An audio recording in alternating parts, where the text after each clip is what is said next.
ஹரே ராம ராம ராம ஹரே ஹரே, ஹரே கிருஷ்ண கிருஷ்ண கிருஷ்ண ஹரே ஹரே, ஹரே ராம ராம ராம ஹரே ஹரே, ஹரே கிருஷ்ண கிருஷ்ண கிருஷ்ண ஹரே ஹரே, ஹரே ராம ராம ராம ஹரே ஹரே, ஹரே கிருஷ்ண கிருஷ்ண கிருஷ்ண ஹரே ஹரே, கிருஷ்ண கிருஷ்ண ஹரே, ஹரே ராம ராம ராம ஹரே ஹரே,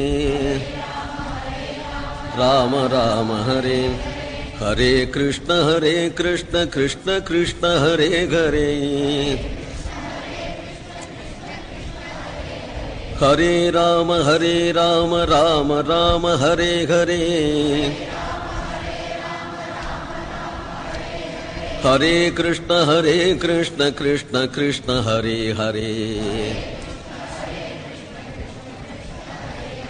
ஹரே ராம ராம ராம ஹரே ஹரே, ஹரே கிருஷ்ண கிருஷ்ண கிருஷ்ண ஹரே ஹரே, ஹரே ராம ராம ராம ஹரே ஹரே, ஹரே கிருஷ்ண கிருஷ்ண கிருஷ்ண ஹரே ஹரே, ஹரே கிருஷ்ண கிருஷ்ண ஹரே, கோவிந்த நாம சங்கீர்த்தனம்.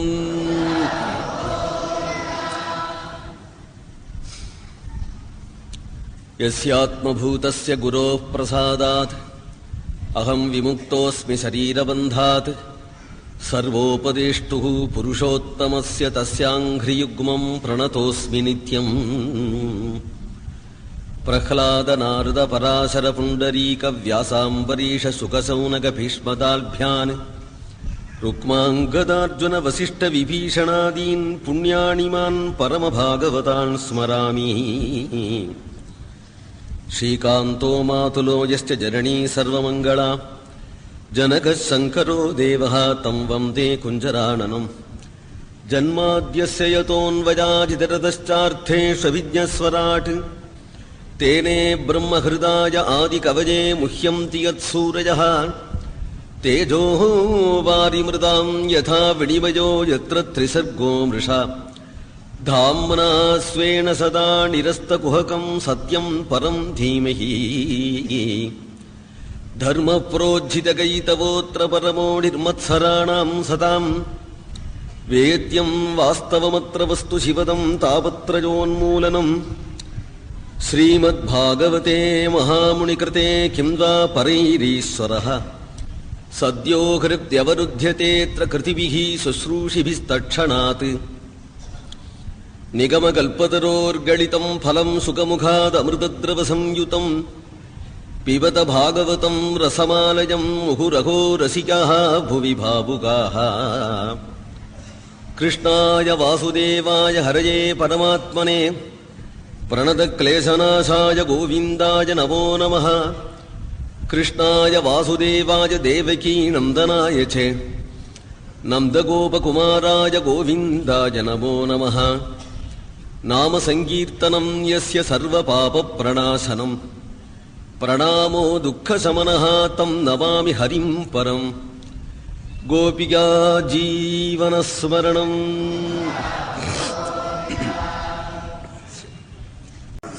नमो भगवते तस्मै यतयेदच्चिदात्मकम् पुरुषाय आदिबीजाय परेशायाभिधीमहि. यस्मिन्निदं यतश्चेदं येनेदं यजिदं स्वयं, योऽस्मात् परस्माच्च पनघातं प्रपद्ये स्वयंभुवम्. यस्वात्मनीदं निजमायजार्पितं क्वचिद्विभातं क्वचिदत्तिरोहितम्, अविद्धदृत् साक्षुभयं तदीक्षते स आत्ममूलो वतु मां परात्परगागा. காலேன பஞ்சத்வமிதேஷு கிருஷ்ணசகா லோகேஷு பாலேஷு ச சர்வஹேதுஷு தமஸ்ததாசீத் ககனம் கபீரம் யஸ்தஸ்ய பாரே அபிவிராஜதே விபோ. நமோ பகவதே தஸ்மை யத ஏதச்சிதாத்மகம். சகல கல்யாண குண சம்பன்னனாகிய பகவான் ஒருத்தன் இருக்கிறான் என்பது சர்வ ஆஸ்திக சம்மதமானது. அந்த பகவான் அப்படின்னு அழைக்கிறான். நமோ பகவதே தஸ்மை, அந்த பகவான அழைக்கிறேன் அப்படிங்கிறான். நிர்விசேஷமான ஸ்தோத்திரத்தை சொன்னான் அப்படின்ன போதிலும் கூட பகவான்கிற சொல்லாலேயே ஈஸ்வரன் என்று இங்க நிரூபணமாயிடுது. நிர்விசேஷபரமான வாக்கியங்களும் அங்கங்க இந்த ஸ்தோத்திரத்துல பூரா வருது. நமோ பகவதே. ஆனா பகவானுடைய நாமம் என்ன, ரூபம் என்ன, அவனுடைய ஊர் என்ன, அவனுடைய செயல் என்னங்கிறதான் சொல்லல. இதுல பகவான்கிறத சொல்றது. பகவான் அப்படின்னு சொன்னால் அவனுக்கு உள்ள பிரத்யேகமான கல்யாண குணங்கள், சர்வஜன், சர்வசக்தன், சர்வசுவாமி, சர்வகாரணபூதன், சர்வாந்தர்யாமி, சர்வேஸ்வரன் முதலீதான அவனுடைய கல்யாண குணங்கள் அவனுக்குன்னு பிரத்யேகமானது. அது அவைகளுடையவன் தான் பகவான் அப்படிங்கிற சொன்னாலேயே அடங்கும். ஆனால் இருந்தாலும் 6 விதமான கல்யாண குணங்களை பிரதானமாக சொல்லித்து பகவத் சப்தத் ஐஸ்வர்யஸ்ய சமக்ரஸ்ய தர்மஸ்ய யசசா ஷிஜா வைராக்கியஸ்யாத மோட்சஸ்ய ஷண்ணாம் பகதிதீரணா என்று ஸ்ரீ விஷ்ணு புராணம் சொல்றார். பகவான் அப்படின்னு சொன்னால் ஐஸ்வர்யஸ்ய சமக்ரஸ்ய, சமக்கிரமான ஐஸ்வர்யம் இருக்கணும். ஏகதேச ஐஸ்வர்யத்தை சொல்லல, நிருபாதிகமான ஐஸ்வர்யம் இருக்கணும்.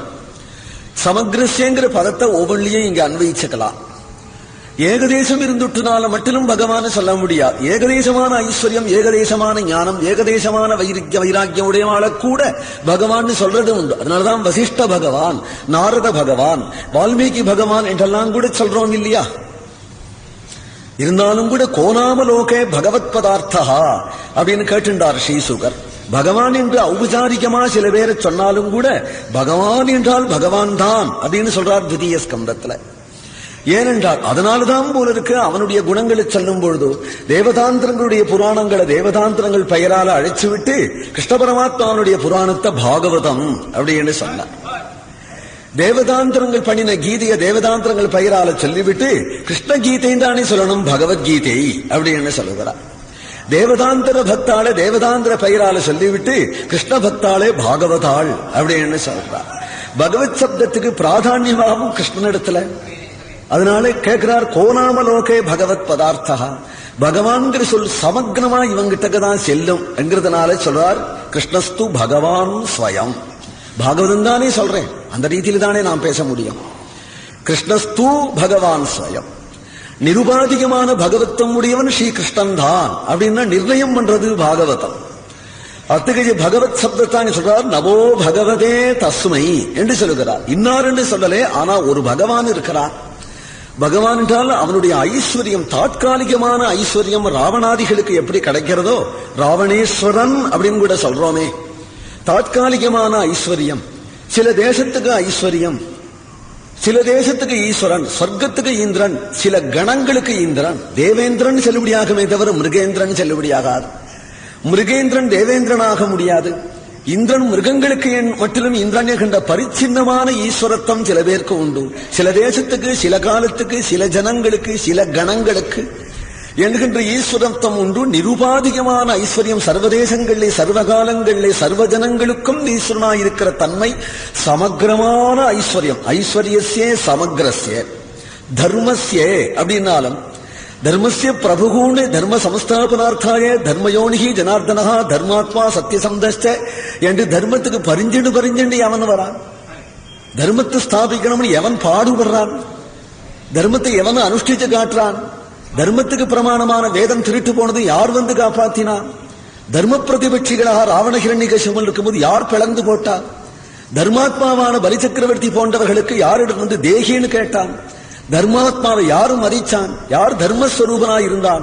தர்மத்துல எல்லா தேவர்களுக்கும் அவ்வளவு பரிவு இருக்கிறதா தெரியலையே. இவன் தலையில என்ன எழுதியிருக்கு? எதுக்காக தர்மம் தர்மம்னு அடிச்சுக்கிறான்? அப்படி தர்மத்துக்கு பிரபுவாய் இருக்கிறாங்கிறதுனாலே சமக்ரஸ்ய தர்மஸ்ய ஐஸ்வர்யஸ்ய சமக்ரஸ்ய தர்மஸ்ய யசசா அப்படின்னாலும் புண்ணிய ஸ்லோகா அப்படின்னாலே இவன் தான். வேதத்தை எடுத்து பார்த்தாலே அப்பேற்பட்ட புண்ணிய ஸ்லோகனாக இருக்கிறான். ஏனால் வேதே ராமாயணே செய்வ பாரதே சபுராணகே ஆது அந்தேச்ச மத்தியேச்ச ஹரி சர்வத்திர கீயதே அப்படிங்கிற இவன் புகழ்தான் எங்க பார்த்தாலும் பரவி இருக்கு. அப்பேற்பட்ட யசஸா, அப்பேற்பட்ட பிரக்யாதி யசஸ்ன்னு ஒண்ணு தேடி இவனை சரணம் அடையிறது. அங்கங்க நிலைச்சு இல்லாம சாஸ்வதமான ஸ்திரமான யசஸுக்கு இருப்படவனாம் இவன். யசஸா ஸ்ரீயகா நாள் சித்த அந்தண்ட போ அப்படின்னாலும் கூட அகலகில்லேன் என்று இறையும் அகலகில்லேன் என்று அலர்மேல் மங்கை உரையும் மார்பா என்று சொல்லுகிறார். யோமாம் விரக்தமபி நஜகாத்தின்னு பகவான் சொல்லிக்கிறான். அவள் கூட எனக்கு வேண்டியதில்லை, நீ இருன்னு சொன்னாலும் என்னை விடமாட்டேன் என்று என்னை பற்றின்றிருக்கிறாள் என்கின்றதுனால அனபாயினி ஸ்ரீ, அனபகமாம்னு சொல்றது ஸ்ரீசூக்தம். ஸ்ரீசூக்தம் அனபகமானு சொல்றதே தவிர, ஆனா சலையான ஸ்ரீய பார்க்கிறோமே தவிர அச்சலையான ஸ்ரீய எங்கேயுமே பார்க்க. யாருக்கும் தாத்காலிகமான ஸ்ரீ வருது, அப்புறம் ஸ்ரீ நீங்கி விடுறது. நீங்காததான ஸ்ரீ, சமக்கிரமான ஸ்ரீ யாரிடத்தில் இருக்கிறனால் அவன் உடம்போட உடம்பா இருக்கிறதுனாலேயே ஸ்ரீனிவாசன். அவனுடைய அங்கத்துல ஒரு அங்கமா போயிடுத்து ஸ்ரீ. அப்பேற்பட்ட அங்கத்துல ஒரு அங்கமாக ஆயிட்ட நிலைக்கு பிரியாமல் ஒரே தத்துவமாக ரெண்டு பேரும் சேர்ந்து ஒரே தத்துவமாக இருக்கிறாப்புல ஒரு பிரிவு இல்லாத ஸ்ரீ உடையவன் அவன்தானேங்கிறார். அதனால சமகிரஸ்ய ஸ்ரீயகா வைராக்கிய, வைராக்கியம்னா அவாப்த சமஸ்த காமத்துவம், அதுதான் வைராக்கியம். அது வேணும் இது வேணும் அப்படின்னு இல்லாதபடி இருக்கிறான். எதனால என்ன? பூர்ணனா இருக்கிறதுனால. ஏதாவது குறை இருந்தால் அது வேணும் இருக்கு. அதனால்தானே குறையொன்றில்லாத கோவிந்தா அப்படிங்கிறார். இவன் தான் எல்லாருக்கும் வேணுமே தவிர யாரும் அவனுக்கு வேண்டியதில்லை. ஸ்வயம் பூர்ணன்னார். மகாலட்சுமியே வந்தாளாம். மகாலட்சுமியே வந்தால் லட்சுமி கடாட்ச எல்லாருக்கும் தான் வேணும். ஏனால் படிக்கிறவனுக்கு வித்யாலட்சுமி வேணும், கிரகஸ்தனுக்கு தனலட்சுமி வேணும், தானியலட்சுமி வேணும், சந்தானலட்சுமி வேணும், கிரகலட்சுமி வேணும், ராஜாவுக்கு வீரியலட்சுமி வேணும், ஜெயலட்சுமி வேணும், சன்னியாசிக்கும் மோட்சலட்சுமி வேணும். எல்லாருக்கும் லட்சுமி வேணுங்கும் பொழுது இந்த லட்சுமியை திரும்பி பார்க்காம உட்கார்ந்திருந்தவன் இவன் தானா? லட்சுமி தேவி வந்தால் ரமா முகுந்தம் நிரபேட்சம் ஈப்சிதம் என்று சக்திகளான்னு சொல்ல போறோம். நிரபேட்சனாயிருக்கிறவனை கண்டு அவள் பூர்ணன் கண்டாள். யாரு அபேட்சையோட பார்க்கிறானோ அந்த குறை அவனுக்கு இருக்குன்னு தெரிகிறது இல்லையா? ஒரு குறையும் இல்லாத பூர்ணனா இருக்கிற வஸ்து அப்படிங்கிறதுனாலேயே இவனுடைய ஸ்வதசித்தமான வைராக்கியம் தெரிகிறது. அந்த வைராக்கியம் தான் அவாப்த சமஸ்த காமனா நித்திய திருப்தனா இருக்கிற ஈஸ்வர குணம். வைராக்கிய அத மோட்சஸ்ய அப்படிங்கிறார். மோட்சத்துக்கும் இவன் அதிபதியா இருப்பனாலே மோட்சமிச்சேது ஜனார்தனாத் என்றார் மனு. கழுகுக்கு முதற்கொண்டு சுதந்திரமா மோட்சத்தை கொடுக்கணும் அப்படின்னு சொன்னால் மோட்ச நாயகனா இல்லாத போனார் மயாத்தம் அபியனுத்தியாதகான்னு சொல்ல முடியுமா? சொந்த இடம் இல்லாம ஒருத்தனை அனுப்பிச்சு பார்த்தான். போடாக்கள் தான் அங்க யாரு? நான் திரிசங்குவை சொர்க்கத்துக்கு போன்னு சொன்னால் போய் உட்கார்ந்துண்டா. உட்காரும் போதே அவனுக்கு ஒரு சங்கோதம். எல்லாரும் என்னவோ இருக்கா, தாய் என்னவோ மாறி இருக்கு. அவளை இவாளை பார்த்துட்டு உட்காடுறான் திரிசங்கு. அவனோ சகசிராட்சம் அங்க இருக்கிறவன். 1000 கண்ணால இவனை பார்த்தான். போ வெளியில அங்கேன்னு விழுந்தான் தலைகீழ திரிசங்கு. ஏன்னா அனுபிச்சவன் தான் இருந்தவன் தான். அதனால பிடிச்சு தள்ளிவிட்டான். இங்க மயாத்தும் அப்துல்ஜாதகான்னு ஜட்டாயுவன் அனுப்புறவனும் ஒத்தான், அங்க இருக்கிறவனும் ஒத்தான். அதனால ஜட்டா ஜல்லு பறந்து அங்க போய் உட்கார்ந்து விட்டார். கொல்டா கொடுக்கறதுக்கு ஆள் இல்லையே அங்க. மயாத்தும் அபியனுஜாதகா கச்சலோகான் அனுத்தமானே. அப்படி அனுகிரகம் பண்ணக்கூடிய மோட்சப்பிரதனாக முகுந்தனாக எவனுக்கு முகுந்தன் என்றே பெயரோ அப்பேற்பட்ட மோட்சப்பிரதனாக மோட்சஸ்வரூபமாகவே இருக்கக்கூடியவன் என்கின்றதுனால பகவத் சப்தார்த்தமானது எல்லாம் பொருந்தும்படியா இருக்கக்கூடியவன் ஸ்ரீ கிருஷ்ண பரமாத்மாவா இருப்பதனாலே கோணாமலோகே பகவத் பதார்த்தா என்று சொல்லுகிறார். இந்த கஜேந்திர ஸ்துதி எடுப்புல நமோ பகவதே தஸ்மை.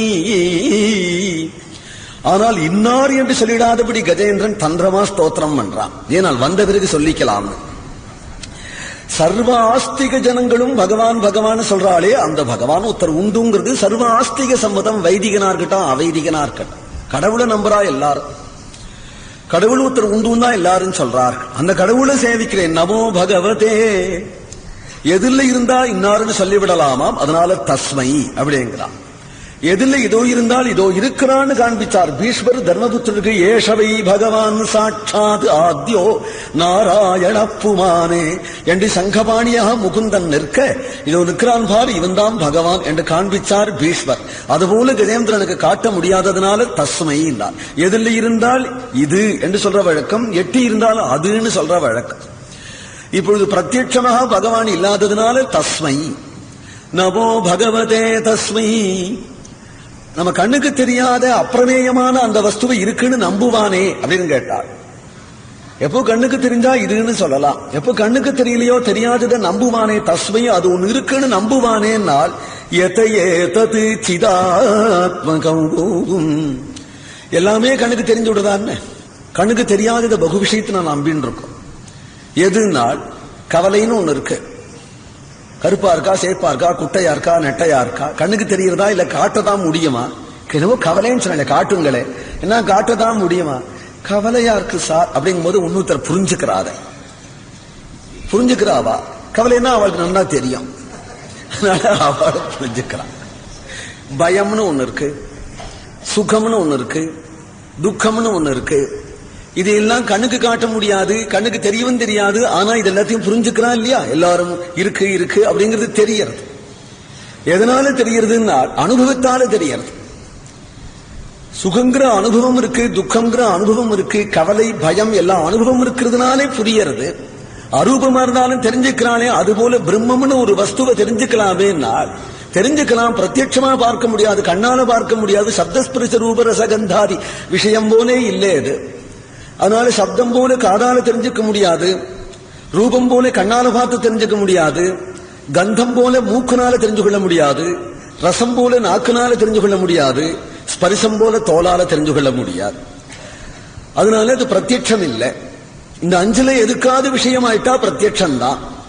அது பிரத்யட்சம் இல்லைனாலும் ஆனால் பயம், கவலை, சுகம், துக்கம் இவைகள்லாம் பிரத்யட்சம் இல்லாத போனாலும் கூட ஆனால் அது இருக்கு அப்படிங்கறத அனுபவத்தால தெரிஞ்சுக்கிறோம் இல்லையா?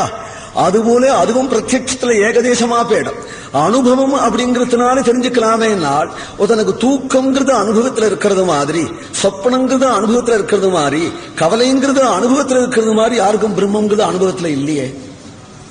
இருந்திருந்தானா கவலை மாதிரி பிரம்மம் அப்படின்னாவது தெரிஞ்சுக்கலாம். பிரம்மம் யாருக்காவது அனுபவத்துல இருந்துவிட்டால் எனக்கு அனுபவத்துல இருக்குன்னு தெரிஞ்சு விடலாம். ஏன் அனுபவத்துல இல்லைன்னா அது இந்திரியங்களுக்கு கோச்சரம் மட்டும் இல்லை, மனசுக்கும் அகோச்சரமானது.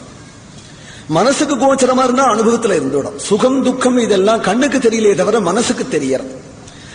ஆனால் என் மனசா நம் அனுதே என்று மனசுனால நினைக்கப்படாத வஸ்து அது அப்படின்னு மனசையும் விளக்கிறதுனால மனசுக்கு விஷயமாகிற சுகம் துக்கம் கவலை போன்றதான விஷயமாயிடுத்தானா அது உனக்கு அதீனமாயிடுத்த. அது சுதந்திரமான வஸ்துனா உன் மனசுக்கு அது ஏன் அதீனமாகணும்? அதனால என் மனசுக்கு தெரியலே அப்படிங்கிறது உன்னுடைய பிடிவாதமே தவிர அந்த வஸ்து உன் மனசுக்கு தெரியணும்னு அவசியம் இல்லையே. தெரிஞ்சு கொடுத்தானால் உனக்கு அதீனமாயிடுச்சு. எனக்கு தெரிஞ்சு கொடுத்து அப்படிங்கும் பொழுது உனக்கு சேஷபூதமா போயிடுமே, எனக்கு தெரிஞ்சதுன்னு ஆகிடுமே. அது யாருக்கும் அடிமையாகாது, யாருக்கும் அடிமையாகாது, சுதந்திரமா இருக்கும். அப்போ எனக்கு தெரிஞ்சுட்டேன் அப்படின்னு சொல்ல முடியாது, என் அனுபவத்துல இருக்கு அப்படின்னு சொல்ல முடியாது. அப்ப ஏற்பட்ட வஸ்து அஸ்தின்னு தான் சொல்லலாம். அது இருக்கு அப்படின்னா சொல்லலாம். இருக்குன்னு எனக்குக்கா சொல்றது? அது இருக்குன்னு எனக்குக்கா சொல்றது? ஒன்னும் பிரத்யட்சமா தெரியணும், ஒன்னும் அனுமானத்தினால தெரியணும், இல்ல அனுபவத்துல தெரியணும். இருக்குன்னு நினைச்சு சமப்பட்டு இருப்பானே, இல்லேன்னு நிம்மதியா இருந்து விடலாம். அது இருக்குன்னு சொல்லுவானே நாள் நீ 1000 தரம் இல்லேன்னு சொன்னாலும் அது இல்லேன்னு ஆயிடாது. ஏனால் எந்த பிரமாணம் அனுமானம் எந்த பிரமாணத்தால அந்த வஸ்துவை சாதிக்க பார்க்கிறையோ அதை மூடத்தனமா அஸ்தின்னு நம்புன்னு நான் உன் தலையில கட்டல. ஆனால் அது இருக்குன்னு ருஜுப்படுத்தி விடுவேன். எப்படி ருஜுப்படுத்துவேன் அப்படின்னா, உன் கண்ணால அதை பார்க்கணும், காதால கேட்கணும், மூக்கால முகரணும், நாக்குனால சுவிக்கணும், அப்பதான் நீ நம்புவேங்கிற அந்த வஸ்து எப்பேற்பட்டதா இருக்குன்னா, எதனால கண்ணு பார்க்கிறதோ, எதனால காது கேட்கிறதோ, எதனால மூக்கு முகர்றதோ, கண்ணு எதனால பார்க்கிறதோ அதை நீ எப்படி கண்ணால பார்க்க முடியும்? மூக்கு எதனால முகர்றதோ அதை எப்படி நீ முகர முடியும்? நாக்கு எதனால சுவைக்கிறதோ அதை எப்படி நீ சுவைக்க முடியும்? எண்ணம் எதனால அனுபவிக்கிறதோ அதை நீ எப்படி அனுபவிக்க முடியும்? மனசு எதனால அனுமானிக்கிறதோ அதை நீ எப்படி அனுமானிக்க முடியும்? அப்போ அதனுடைய ஆதாரத்துல தான் பிரத்யட்சம், அனுமானம், அனுபவம் முதலியவைகள்லாம் சித்திக்கிறதா இருப்பதனாலே அதை இல்லைன்னு சொல்ல முடியாது. அதை இல்லைன்னு சொல்லிட்டா எல்லாம் இல்லை. அது இருக்குன்னு சொன்னாதான் எல்லாம் இருக்கு. இப்ப இவ்வளவு உபயோகம், பிரத்யட்சம், அனுமானம் முதலியவைகள்லாம் உபயோகம் அந்த சத்தையை வச்சுண்டுதான் அப்படிங்கும் பொழுது எதையேதது சிதாத்மகம். அவன் சைதன்யம் இல்லாது போனால் எதுதான் இருக்க உலகத்துல? ஒண்ணும் இல்லையே. சைதன்யம் உலகத்துல பார்த்தா தெரியுமே. சைதன்யம் இருக்கிற வரையிலும் பறக்கிறான், அதை பார்க்கிறான், இதை பார்க்கிறான், வாயில போட்டு சாப்பிடறான், இப்படி காதால கேட்கிறான், கண்ணால பார்க்கிறான். சைதன்யம் போயிடுச்சுனா கிடக்க, பிரேதமா கிடக்க, ஒண்ணும் இல்லையே. அப்ப இவ்வளவு ராஜ்யத்தையும் அந்த சைதன்யம் தானே பண்ணிட்டு இருக்க. அந்த சைதன்யம் தானே பிரம்மஸ்வரூபம். எதையேதது சிதாத்மகம். இல்லாத போனா இது மாம்ச பொம்மை தானே. மாம்ச பொம்மை தானே. இது தானா ஓடுமா, தானா பறக்குமா, தானா காரியங்களை செய்யுமா? இதற்குள்ள அந்த சித் பிரகாசம் இருக்கு. அந்த சித் ரூபம் இருக்கிறதுனால இது கண்ணு பார்க்கிறது, காது கேட்கிறது. அதை மட்டும் ஒத்தரும் பிடிக்க முடியல. அந்த சித் ரூபம் மட்டும் சுதந்திரமா இருக்கு, எதையும் பிடிக்க முடியல. கண்ணு போயிடுச்சுன்னா வேற கண் சித்த பண்ணி வச்சுக்கலாம், காது போயிடுச்சுன்னா வேற காதும் கிருத்திரிமமா பண்ணி வச்சுக்கலாம். அப்பவும் சித்ரூபம் இருந்தா தான். சித்ரூபம் பேட்டதுனால விரவல் காது வச்சுனால கேட்டு விடாது. சித்ரூபம் பேட்டதுனால வேற கிளாஸ் போட்டு விட்டதுனால கண்ணு பார்த்து விடாது. சித்ரூபம் இருந்தா தான் சர்வேந்திரியங்களும் பிரவருத்தி எல்லாத்துக்கும் மேல சர்வசக்தி உடையதாக சர்வ பிரவருத்தி கொடுக்கிறதா இருக்கக்கூடிய அந்தர்யாமியான அந்த சித்ரூபம் எது ஆதாரமோ அதை சொல்றார். எதையேதது சிதாத்மகம். லோகம் பூரா வியாபிச்சிருக்கிற சைதன்யத்தால்தான் சர்வ பிரவருத்தியும் உண்டாயிருக்கு அப்படிங்கறதே நிரூபணம். எதையேதச்சிதாத்மகம், அதுதான் ஆதி மூலமா. புருஷாய ஆதி பீஜாய பரேசாயாபிதீமஹி யஸ்மின் இதம் யதச்சேதம் ஏதேதம் யஜிதம் ஸ்வயம் யோஸ்மாத் பரஸ்மாச்ச பரஹாதம் பிரபத்யே ஸ்வயம் புவம். சர்வாதாரமான ஒரு சத் ஸ்வரூபத்தை ஸ்தாபிச்சுட்டுதான் அதுக்கு மேல ஜீவாத்மா முதலியதான விஷயங்களை சொல்ல முடியும். 1000 சொல்லலாம். எல்லாத்துக்கும் அடிப்படை ஒன்று, அதை சொன்னார். யஸ்மின் இதம். ஆதாரம் இல்லாம சித்திரத்தை எழுத முடியுமா? சுவர் இருந்தா தானே சித்திரம் எழுதலாம், வேற எங்க எழுதுறது? யஸ்மின் இதங்கும் போது இந்த லோகமான சித்திரம் எதுல தெரியறதோ அதுதான் பிரம்மஸ்வரூபம். யஸ்மின் இதம், எதுல இந்த உலகம் தெரியறதோ, இந்த உலகம் தெரியறதுக்கு எது காரணமா இருக்கோ அதுதான் யஸ்மின் இதம். ஆதார தத்துவத்தை சொல்றார். யஸ்மின் இதம் யதச்சேதம் ஏனேதம். காரணஸ்வரூபத்தை சொல்றார். எதனிடத்திலிருந்து ஜகத்து உண்டாச்சோ, எதனால் ஜகத்து உண்டாச்சோ என்றார். ரெண்டுக்கும் ஒரே அர்த்தம் தானே, காரணம் என்கின்ற ஒரு அர்த்தம் தானே. ரெண்டு சொல்லுவானே அப்படின்னா ரெண்டையும் பிரித்து சொல்றது இங்க பாகவதம். ஏனேதம் என்று யதஹாயுதம் என்று ரெண்டையும் சொல்லுகிறது. ஏனேதம் யதஹாயுதம், எதனால் எவனால். ரெண்டு விதமான காரணம் ஒரு வஸ்துவுக்கு உண்டு. நிமித்த காரணம், உபாதான காரணம்னு சாஸ்திரக்காரால் சொல்லுவா. ஒரு மரத்திலிருந்து இந்த ஸ்டூல் உண்டாயிருக்கு, அதனால யதஹாயுதம். எதுல இருந்து இது உண்டாச்சு? மரத்திலிருந்து உண்டாச்சு. மரத்திலிருந்து உண்டாயிடுமா தானா ஸ்டூல்? யாரால உண்டாச்சு? தச்சரால உண்டாச்சு. ஒரு தச்சர் இதை பண்ணினார் அப்படிங்கிறதுனால அவரால உண்டாச்சு. தச்சரால ஸ்டூல் உண்டாயிடுமா? மரத்தினால உண்டாச்சு. அதனால ரெண்டு காரணம் இருக்கு ஒரு வஸ்துக்கு. மரம் இல்லாம தச்சரே இந்த ஸ்டூல பண்ண முடியாது, தச்சன் இல்லாத மரமே ஸ்தூலகா ஆயிடாது. அதனாலே எந்த வஸ்துவை எடுத்தாலும் திரவியம் ஒன்று, கர்த்தா ஒன்று, ரெண்டு தேவைப்படுறது. திரவியத்தை உபாதான காரணம் என்றும் கர்த்தாவை நிமித்த காரணம் என்றும் சொல்லுவார்கள். இதனுடைய விபாகங்கள்லாம் உண்டு, அது நமக்கு தேவையில்லை. இப்போ இது ரெண்டே போதும். நிமித்தமான காரணம் திரவியம், கர்த்தா, இந்த ரெண்டு காரணத்தை கொண்டுதான் ஒரு வஸ்து உண்டாகுமானால் இந்த ஜகத்துக்கு பிரம்மமானது நிமித்தமான காரணமான கர்த்தாவா இல்ல உபாதான காரணமான திரவியமா?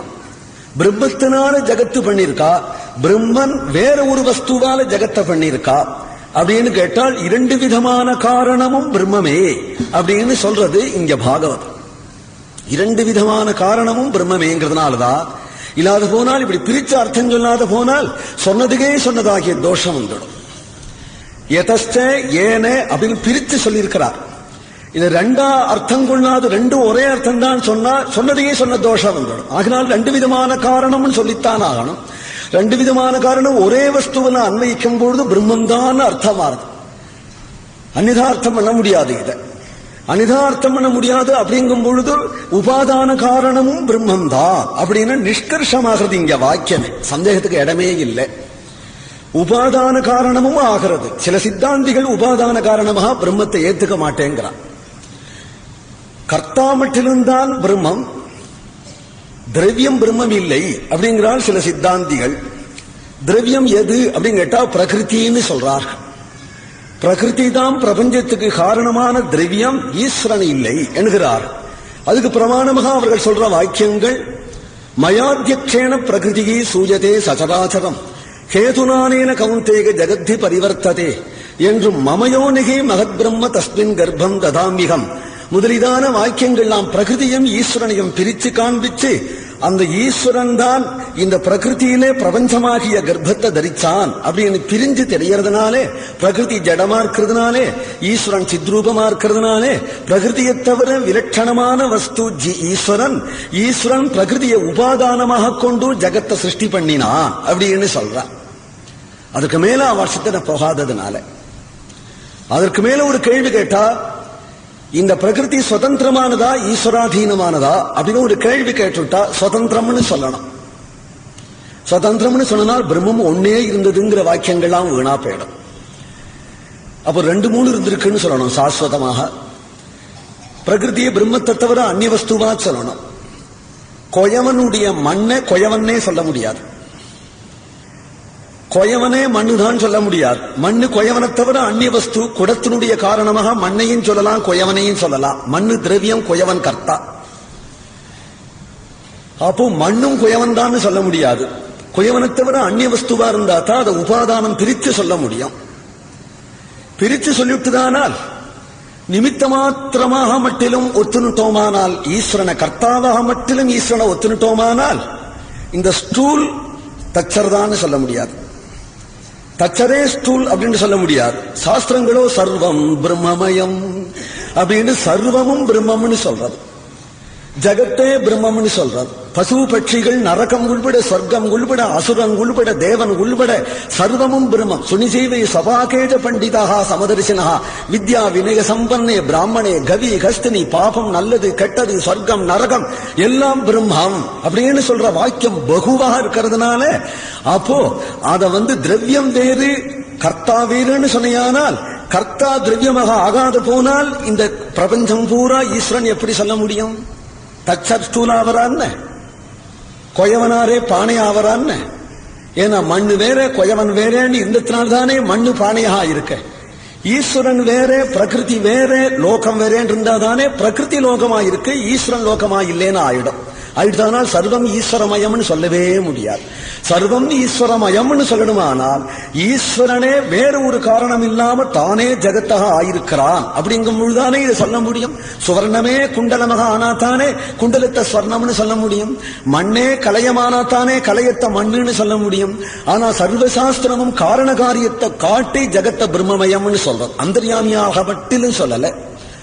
அந்தர்யாமி பிராமணத்தை எடுக்கும் பொழுது அந்தர்யாமியாக பரமாத்மா இருக்கிறதுனாலே சர்வம் பிரம்மமயம் அப்படின்னு அந்த பிரகரணத்துல சொல்றது. காரண காரியத்தை காட்டி பிரம்மமயம்னு சொல்ற பாகம் வேதத்துல இல்லைன்னு சொல்ல முடியாது. தஜ்ஜலாநிதி சாந்த உபாசீதே சர்வம் கல்விதம் பிரம்ம அப்படிங்கிற இடத்தை எடுத்துட்டோமானால் அதுல ஜம் உண்டாகி லம் லயிக்கிறது, அனிதி அதுல ஸ்திதிக்கிறது. ஸ்திதியில் இருக்குங்கிறதுனாலே சர்வம் பிரம்மம் என்ற காரண காரியத்தை காட்டி சொல்ற வாக்கியம் இருக்கும் பொழுது அந்தர்யாமி பிராமணத்தை கொண்ட மட்டிலும் சர்வம் பிரம்மமயங்கிறத நிர்வாகம் பண்ண முடியாது. இதை முக்கிய ஸ்ருதி இல்லைன்னு விடணும். அப்ப தலை முக்கியம் இல்லை கால் தான் முக்கியம் என்றோ, கலை முக்கியம் இல்லை தலை தான் முக்கியம் இல்லை என்று தள்ளுறதுக்கு வேதத்துல உனக்கு ஏது உரிமை? அவிருத்தமான சித்தாந்தம் பண்ணணுமானால் ஸ்பஷ்டமான வாக்கியமே இருக்கிறது. எதுனால் தது ஆத்மானக ஸ்வயம குருதே என்று வேதம் இருக்கு. வேத வஸ்துவை எடுத்துன்னு ஜகத்தை சிருஷ்டி பண்ணலே பரமாத்மா, தன்னைத்தானே சிருஷ்டி பண்ணிண்டான் அப்படிங்கிற வாக்கியமும் இருக்கு. அது மட்டும் இல்ல, சோ காமயத்தை பகுஸ்யாம் பிரஜா ஏஜேதி அப்படின்னு வரும்போது பல பிரஜைகளை நான் சிருஷ்டி பண்ண போறேன் அப்படின்னு அது மட்டும் இல்ல, சோ காமயத்தை பகுஸ்யாம் பிரஜா ஏஜேதி அப்படின்னு வரும்போது பல பிரஜைகளை நான் சிருஷ்டி பண்ண போறேன் அப்படின்னு சங்கல்பிக்காதபடி நானே பல பிரஜைகளாக ஆகப் போறேன் அப்படின்னு சங்கல்பிச்சதுன்னு சங்கல்பம் இருக்கு. நானே பலவாக ஆகப் போறேன்னு சங்கல்பிச்சான தவிர சிருஷ்டி பண்ண போறேன் அப்படின்னு சொல்லல. அதே போல சாந்தோக்கியத்துல பிரதிஜை திருஷ்டாந்தம் இது ரெண்டும் ஒரே வஸ்துவை சொல்றது. என்ன பிரதிஜைனால் எந்த வஸ்துவை தெரிஞ்சால் எல்லாம் தெரிஞ்சதாயிடுமோ அந்த வஸ்துவை நீ தெரிஞ்சிண்டையா அப்படின்னு ஆருடிங்கிற ரிஷி ஸ்வேதகேதுவை கேட்கிறார். எந்த வித்தியை நீ தெரிஞ்சுனுட்டால் எல்லா வித்தியும் தெரிஞ்சின்றதாக ஆயிடுமோ அது எப்படின்னா, மண்ணுங்கிற ஒரு வஸ்துவை தெரிஞ்சுனுட்டானால் மண்ணால ஆன எல்லா வஸ்துவையும் தெரிஞ்சுவிடலாம். ஏனால் பானை இருக்கு, குடம் இருக்கு, அகல் இருக்கு, பாலிகை இருக்கு, எல்லாம் மண்ணால செய்யப்பட்டது. மண்ணுங்கிற காரண வஸ்துவை தெரிஞ்சுட்டானால் காரிய வஸ்து எல்லாம் தெரிஞ்சுவிடலாம். அதே போல தங்கம்ங்கிற காரண வஸ்துவை தெரிஞ்சுட்டானால் பூஷணம் இருக்கு, வளை இருக்கு, மோதிரம் இருக்கு, காரிய வஸ்து எல்லாம் தங்கம்னு தெரிஞ்சுவிடலாம். ஆனால் நாமரூபங்கள் இது தங்கம், இது வளை என்றும் இது மோதிரம் என்றும் நாமரூபங்கள் வெவ்வேறே தவிர ஆனால் தங்கம் ஒன்னேதான் அதிலே அப்படிங்கிறது போல கோட்டி நாமரூபங்கள் ஜகத்துல தெரிஞ்சாலும் காரணம் பிரம்மஸ்வரூபம் தான் அப்படிங்கறத தெரிஞ்சு கொள்றாப்புல இந்த திருஷ்டாந்தத்தையும் சொல்லி எதை தெரிஞ்சுட்டால் எல்லாம் தெரிஞ்சின்றதாகுமோங்கிற பிரதிஜையும் ஒத்து பார்த்தாலும் காரணம் காரியம் இரண்டு விதமான காரணமும், அதாவது கர்த்தா திரவியம்ங்கிற ரெண்டு விதமாகவும் பரமாத்மாவே இருக்கிறான் அப்படிங்கிறதுதானே நிர்ணயமாகிறது. அப்ப ஒரே காரண வஸ்துன்னு அவனை சொல்ல முடியாது. ஒரு காரணம் மற்றொரு காரணம் வேறேன்னு சொல்ல முடியாது. ஆனா இதே பாகவதத்துல பகவான் அவைகளை உபாதானமாக எடுத்துக்கொண்டான் அப்படின்னு வர்றது. ஏன்னா ஜெகத் சிருஷ்டி பண்ணணும் அப்படின்னு நினைக்கும் பொழுது காலம் கர்ம சபாவஞ்ச மாயேசோ மாயையா ஸ்வயா ஆத்மன் எதிர்ச்சையா பிராப்தம் விபுபூஷு உபாததே அப்படின்னு பாகவதன் சொல்றது. பிரகிருதியை உபாதானமாக எடுத்துக்கொண்டான் ஜெகத் சிருஷ்டிய பண்றதுக்கு அப்படிங்கும் பொழுது திரவியமாத்தானே எடுத்துண்டான் அப்படின்னு வரும். திரவியமாக எடுத்துண்டான்னு வந்த போதிலும் ஆனா அதே பாகவதத்துல இவைகள் நான் வாசுதேவா பரோ நானியத்தே வஸ்துதகா என்று சொல்றாரு. வஸ்துதகா வாசுதேவனை தவிர அந்நிய வஸ்து இல்லை அந்த உபாதானங்கள் எல்லாம். ஏனென்றால் பிரகிருதி குயவனை காட்டிலும் மண்ணு வேர், ஒரு காலம் குயவன் மண்ணாக முடியாது. அதுபோல பிரகிருதி பிரம்மத்தை காட்டிலும் வேறையாயிருந்தால் அந்த பிரகிருதி யார் சிருஷ்டி பண்ணினான்? ஹரே ராம ராம ராம ஹரே ஹரே, ஹரே கிருஷ்ண கிருஷ்ண கிருஷ்ண ஹரே ஹரே, ஹரே ராம ராம ஹரே ஹரே, ஹரே கிருஷ்ண கிருஷ்ண கிருஷ்ண ஹரே ஹரே, ஹரே ராம ராம ஹரே ஹரே, ஹரே கிருஷ்ண கிருஷ்ண கிருஷ்ண ஹரே ஹரே, கிருஷ்ண கிருஷ்ண ஹரே, ஹரே ராம ராம ஹரே ஹரே, ராம ராம ஹரே, ஹரே கிருஷ்ண கிருஷ்ண கிருஷ்ண ஹரே ஹரே, ஹரே ராம ராம ஹரே ஹரே, ஹரே கிருஷ்ண கிருஷ்ண கிருஷ்ண ஹரே ஹரே, ஹரே ராம ராம ஹரே ஹரே, ஹரே கிருஷ்ண கிருஷ்ண கிருஷ்ண ஹரே ஹரே, ஹரே ராம ராம ஹரே ஹரே, ஹரே கிருஷ்ண கிருஷ்ண கிருஷ்ண ஹரே ஹரே, ஹரே கிருஷ்ண கிருஷ்ண ஹரே, கோவிந்த நாம சங்கீர்த்தனம்.